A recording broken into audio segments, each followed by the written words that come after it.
Hey guys, John Scott here for WrestleLine, and we are doing yet another watch along. This one requested by a few of you guys via Twitter, and got a few emails for it as well. And it's quite a good pick, really. It's WrestleMania 21, the match between Kurt Angle and Shawn Michaels. So guys, fire up your WWE Network as always, and you want to find WrestleMania 21. And then the time of this, you want 1 hour, 35 minutes and 6 seconds. So that's 1 hour, 35 minutes and 6 seconds. Just pause the podcast while you guys find that, and then you can catch up with me. And then obviously, as always, on the count of one, we are going to be ready to play. So again, 1 hour, 35 minutes and 6 seconds. 3, 2, 1. And here we go. So you should just see the beginning of the little opening preview there of Kurt Angle and Shawn Michaels running through the reel of course, the whole theme of this WrestleMania was Hollywood, as we get a backstory between these two. As always, so give you a little bit of facts on the show, shall I? This was from the Staples Center, 2005, this one coming from, and it was actually, this is another really good road to WrestleMania. In fact, one of my favourites. It was so well done week to week. They had these little adverts, I think everybody will remember, if you was watching it at the time, those commercials that came up where everyone was playing a little, part of a film. They announced the Hall of Fame like weekly, which was new at the time, and all these matches were very well set up. This of course had Triple H and Batista headlining. This one also featured the infamous Akibono and Big Show match. Piper's Pit with Steve Austin came out. That was very entertaining. We had Undertaker and Randy Orton. We had the first Money in the Bank match. We had Rey Mysterio and Eddie Guerrero opening the show. So you can tell the quality was good here. And obviously John Cena crowned against Bradshaw. But this match was, I believe it was one of two promotional matches. So it was like the Kurt Angle from SmackDown, Shawn Michaels from Raw, and Randy Orton and Undertaker had a similar setup as well. I really like the put together of this match, just because they focused heavily about 1996, and they kind of gave a nice backstory, a little bit of realism, that when Kurt Angle was winning his Olympic gold medals, that he'd been overlooked, and everybody was talking about Shawn Michaels coming down from the rafters that year, putting on a clinic against Bret Hart in the infamous Iron Man match from WrestleMania. And I thought that was pretty good to put that in the story. And where these two guys are in their career, obviously Shawn Michaels, this is the second period of Shawn Michaels, I call it, because it's like there's two different versions of him. But obviously he'd done WrestleMania 20 previously. He was part of the Triple Threat, and to be honest with you, he was just knocking out absolutely 5-star matches, whoever he was up against. I mean, he was doing a phenomenal job. And Kurt Angle, likewise, he really came into his own, I would say 2 years prior this, WrestleMania 19. He's run probably, I would say, after WrestleMania 18 to like 22 was probably Kurt Angle in his absolute golden prime, and that's quite a long time. It's like 4 years worth of absolute quality from Kurt Angle. And he'd wrestled Brock. He'd had the match of Eddie Guerrero the year before this, and this was going to be, I think, I wouldn't say it was like a crowning of Kurt Angle to get a win over Shawn Michaels in this one if he won, but it was almost, I think, a sense that he was now a big time name to put in there, and this was like one of those matches that doesn't need titles because both guys are so reputable. But it really felt at the time this was the best of the best. you had the showstopper and Kurt Angle, and like these two going at full pelt. You know, everybody really wanted to see it. As we're now checking out some of the celebs, as we see Shawn Michaels coming down the aisle. Really liked the whole setup of the whole Hollywood kind of theme to this. One of my favourites. Really has its own identity. This WrestleMania. See Shawn Michaels coming out of all the crazy entrance gear. Pretty much always known as very extravagant Shawn Michaels, with his attire coming to the ring. This is a bit of a throwback. This reminded me of I think it was it 96 Survivor Series. Like he had a very, not like this, but he was wearing like kind of mirrors around him and stuff like that. Good times.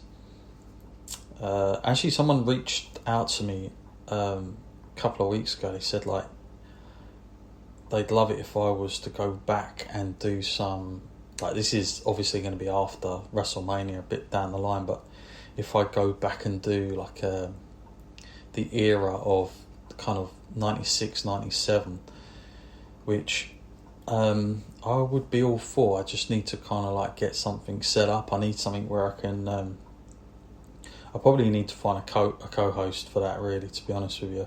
I think it'd be a bit boring just me prattling on as always. Don't forget, guys, podcast every single day on the build up to WrestleMania, and of course the big review after WrestleMania on the Monday. So daily podcasts coming on a couple of these days. You're actually going to get a double dose as well, because I've got some guests coming on top of the like watch along ones that I've been doing. So don't forget, if you haven't already, subscribe to the podcast. We're available on all the platforms now: Spreaker, Podcast Addict, SoundCloud, iTunes, all over the place. So yeah, we're available on all the platforms. As we see Kurt Angle coming out.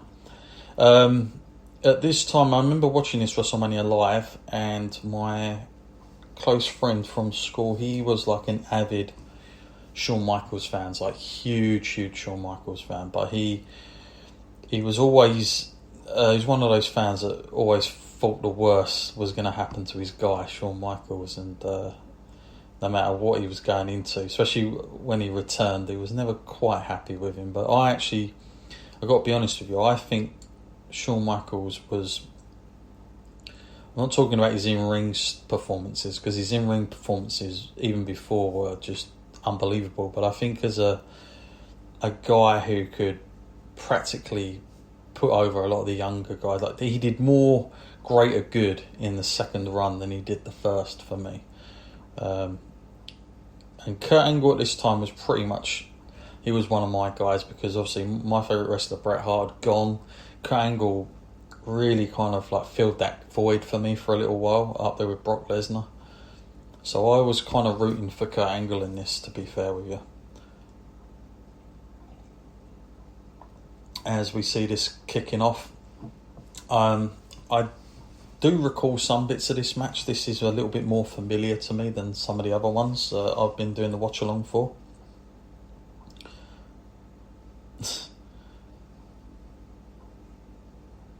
Kurt Angle here, like, you know, it's amazing to think that another year and then he left WWE, then went to TNA and was knocking the ball out of the park over there as well for the first couple of years. Like those matches he had with Samoa Joe, AJ Styles, those guys, it was pretty crazy. You forget that how good he was. I wonder really if he'd have stayed around WWE. Of course, we all know it's pretty much, out there now that Kurt was on an incredible amount of painkillers, and this is why WWE had to release him. Very unfortunate. But I wonder really if Kurt Angle would have stayed around, if he'd have been, I'm not saying he's not a big name, but everybody will remember how terribly it all ended for him last year against Baron Corbin. It wasn't a great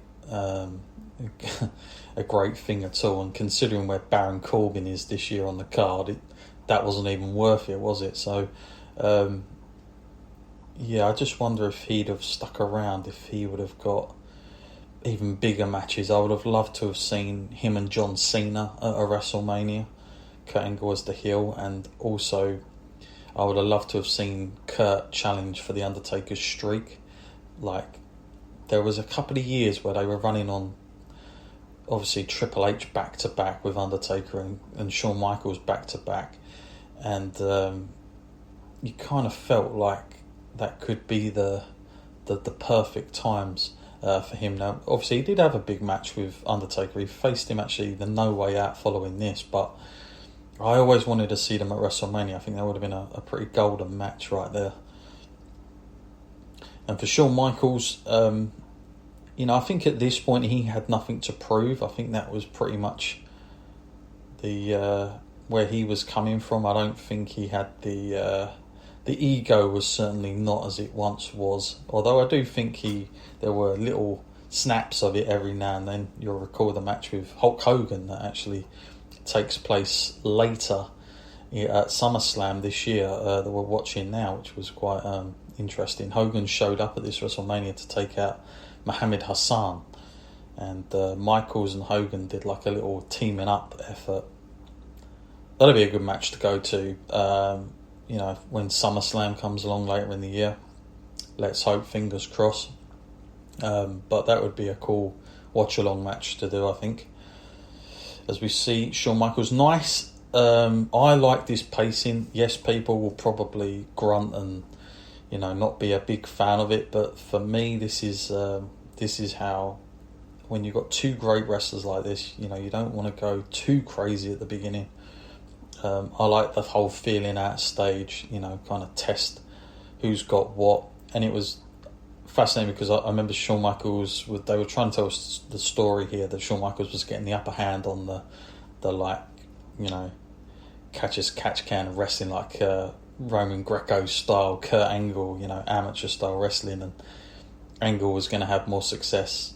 Michaels' his own game really, with the sort of brawling offense and sort of high manoeuvres. But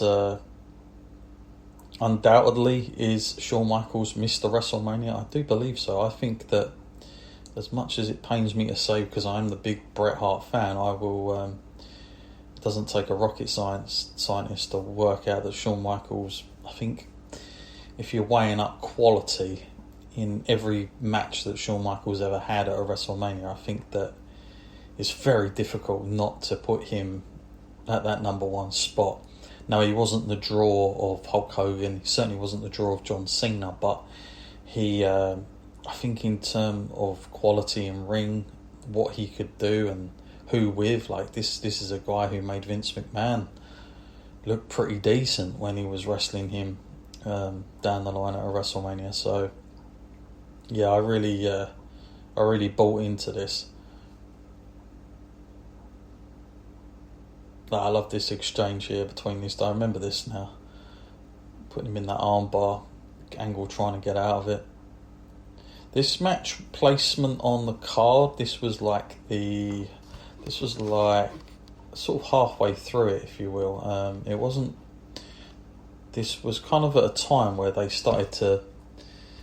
They'd done it the year before WrestleMania 20. They just like sporadically laid the matches out, like big matches in between things, and then this was no different. The only thing I like about this card though, compared to 20, and because basically they had only 9, they actually only had it's actually 8 matches realistically that they had on this WrestleMania, 8 matches, and all of them were at the highest quality, like really, really good quality.